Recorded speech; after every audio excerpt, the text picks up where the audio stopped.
अस्सलामुअलैकुम व्यूअर्स, आज हम देखने वाले हैं कि एक 8 से 10 साल पुराने लैपटॉप में एसएसडी का कितना बड़ा डिफरेंस होता है। आज हम एक 8 से 10 साल पुराने लैपटॉप में हार्ड डिस्क को रिमूव करेंगे और एसएसडी को उसमें इंसर्ट करके चेक करेंगे कि कितना बड़ा डिफरेंस है और क्या हमें एक पुराने लैपटॉप या पुराने कंप्यूटर में भी एसएसडी इस्तेमाल करनी चाहिए या उसका ख़ास कोई फ़र्क नहीं पड़ता। तो चलिए अपनी वीडियो को स्टार्ट करते हैं।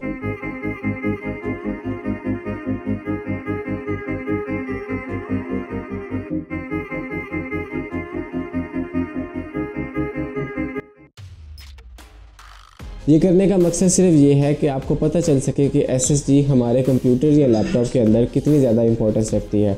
हार्ड डिस्क का दौर अब ख़त्म हो चुका है। हार्ड डिस्क अब लोग इतना यूज़ नहीं करते। लोग हार्ड डिस्क को सिर्फ अब ह्यूज अमाउंट का डाटा स्टोर करने के लिए या एक्स्ट्रा डाटा, अपना पर्सनल डाटा या मूवीज़, गाने, फिल्में वगैरह इस तरह का डाटा स्टोर करने के लिए करते हैं। HDD यानी हार्ड डिस्क की रीड राइट स्पीड बहुत स्लो होती है। इसकी वजह सिंपल है, क्योंकि इसमें मैकेनिकल पार्ट्स होते हैं, मतलब इसमें मूविंग पार्ट्स होते हैं, मतलब ये अपना काम हिल के करती है, किसी मूवमेंट के तौर पे करती है। इसमें प्लेटर्स होते हैं, मूविंग स्पिनिंग प्लेटर्स होते हैं जो स्पिन करते हैं और उसके ऊपर एक रीड राइट हेड लगा होता है, जिसकी वजह से हम डाटा को रीड करते हैं, स्टोर कर सकते हैं और उसके अंदर वापस फ्यूचर के लिए यूज़ कर सकते हैं। उसकी दूसरी तरफ पे अगर हम SSD को देखें तो SSD में मूविंग पार्ट्स नहीं होते, वो एक सॉलिड स्टेट ड्राइव है। जैसे कि उसके नाम से ही पता चलता है, SSD stands for solid state drive. इसीलिए ये हार्ड डिस्क से काफ़ी तेज़ होती है और इसे हार्ड डिस्क से लगभग 6 गुना तेज़ माना जाता है। मिसाल के तौर पर लें तो जो काम हार्ड डिस्क 4 से 6 मिनट में करती है, SSD उसे हार्डली 1 मिनट में कर लेती है। सैमसंग एक इलेक्ट्रॉनिक्स मैन्युफैक्चर करने वाली दुनिया की सबसे बड़ी कंपनीज में से एक है। सैमसंग वेल नोन और इंडिपेंडेंट ब्रांड है। ये अपने सारे प्रोडक्ट्स को खुद मैन्युफैक्चर करती है, जैसे कि प्रोसेसर्स, LCD, LED पैनल्स वगैरह, और यहाँ तक कि आईफोन तक अपने LED डिस्प्ले पैनल्स को सैमसंग से मैन्युफैक्चर करवाता है। और इन छोटे पैनल्स के अलावा ये बड़े LCD, LED, गेमिंग मॉनिटर्स और OLEDs को भी मैन्युफैक्चर करते हैं। और ना सिर्फ सैमसंग इन प्रोडक्ट्स को बनाता है, बल्कि सैमसंग के ये सारे products one of the world's best products में से एक होते हैं। इसका अंदाज़ा आपको खुद ही हो जाएगा। आप इनकी स्टोरेज डिवाइसेस और इन कंपनी के बारे में आप ऑनलाइन चेक कर सकते हैं। आपको खुद ही इस चीज़ का बेहद अच्छे से आइडिया हो जाएगा। और एक बात और, सैमसंग की SSDs 5 ईयर वारंटी के साथ आती हैं।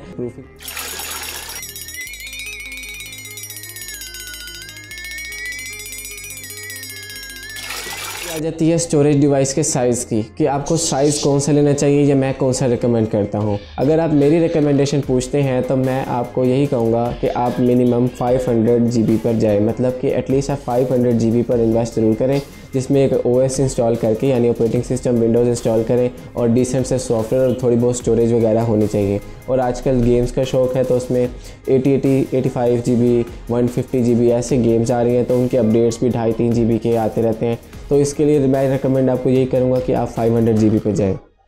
लेकिन अगर आपका बजट टाइट है तो आप 250 GB को भी कंसीडर कर सकते हैं।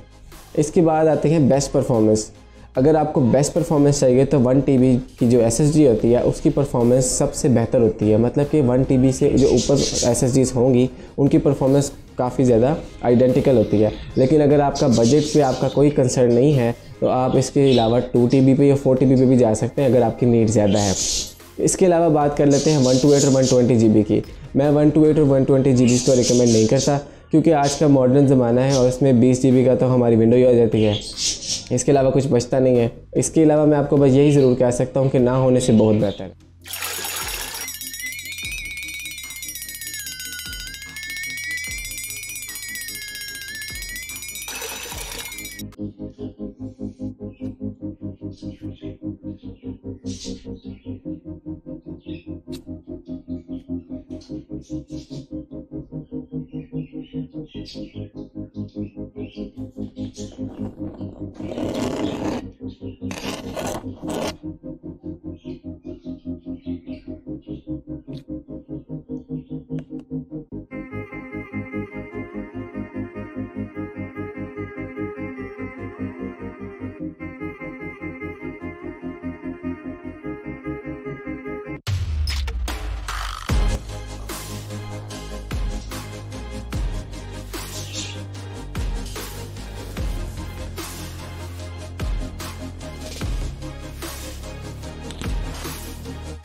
इसके अलावा भी कोई सवाल हो तो आप मुझसे कमेंट सेक्शन में पूछ सकते हैं। आप चाहते हैं कि मैं आपको किसी चीज़ के बारे में डिस्कस करके बताऊं तो आप मुझे कमेंट सेक्शन में ज़रूर बताएं, मैं आपकी मदद ज़रूर करूंगा।